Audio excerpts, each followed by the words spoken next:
আমাদের অতীতের ভূমিকা আমরা চ্যালেঞ্জ করতে পারি যে জামাত ইসলামের কোনো রেকর্ড আছে, এরকম কোনো রেকর্ড আমাদের কাছে নেই বা আপনাদের থাকলে আমরা বলতে পারি। আর ভবিষ্যতে এই ধরনের কোনো প্রশ্ন আসে না, বিশ্বাস সম্মান পাওয়ার যে আসলে সব মানুষই এক আদমের থেকে। আসসালামু আলাইকুম ওয়া রাহমাতুল্লাহ। আর উনি এগুলোই সাপ্লাই করেছেন, কিন্তু ওনাকে নির্বাচন করতে বাংলাদেশের একমাত্র স্মার্ট সিটি বসুন্ধরা এখন আরো নিরাপদ, আধুনিকতায় আরো এক ধাপ এগিয়ে। সাইড হিসেবে আমাদের বলে আসছিল কোন মণ্ডপে কত টন ইন্ধন হতে পারে। আপনারা দেখেছেন দেলোয়ার হোসেন সাইদ সাহেব, অথচ এটা ছিল সম্পূর্ণ মুসলমানদের জামাত ইসলামীর লোক। এটা সম্পূর্ণ বইটা পড়ে আমার সেই অনুভূতিটা ছিল, সেখানে আপনাদের ধর্মের একজন সুকরঞ্জন বাদী এটা খ্রিস্টান এবং যেটা চিন্তাই করা যায়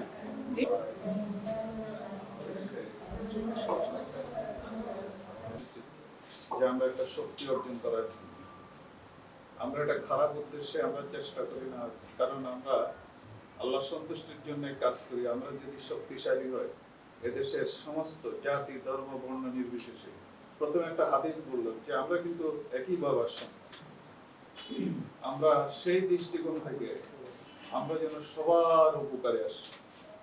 কারণ আল্লাহর সৃষ্টি দেখেন সূর্য যখন উঠে তখন এটার তাপ কিন্তু মুসলমানকে বেশি দেয়, হিন্দু সম্প্রদায়ের লোককে কম দেয়, এরকম খুব ইম্পার্শালি কিন্তু তাপটা হয়, বিকিরণ হয় এবং সবাই গ্রহণ করে।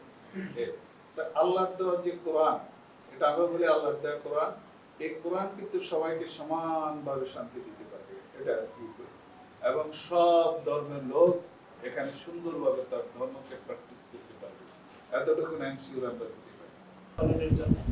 আমাদের পক্ষ থেকে আন্তরিক থাকবে।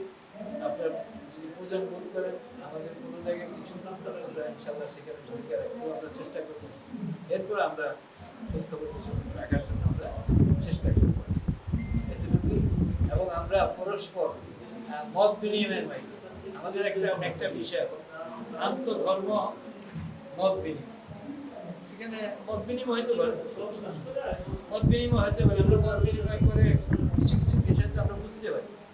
হ্যাঁ, আমাদের যিনি জামাতের প্রতিষ্ঠাতা তিনি বললেন, আমি চিন্তা করলাম যে আমি জন্মগতভাবে মুসলমান হয়ে গেছি, এই মুসলমানিত্বটা আমি সঠিক মনে করি, আমাকে দেখতে হবে যে এটা আসলে কি কতটুকু সঠিক। এই জন্য উনি বলছেন আমি পড়াশোনা করছি, সবকিছু জানতেছি, চেষ্টা করেছি, করে আমি নতুন করিয়া মুসলমান বাধ্যতায় মুসলমান, এই জন্য আমি মুসলমান।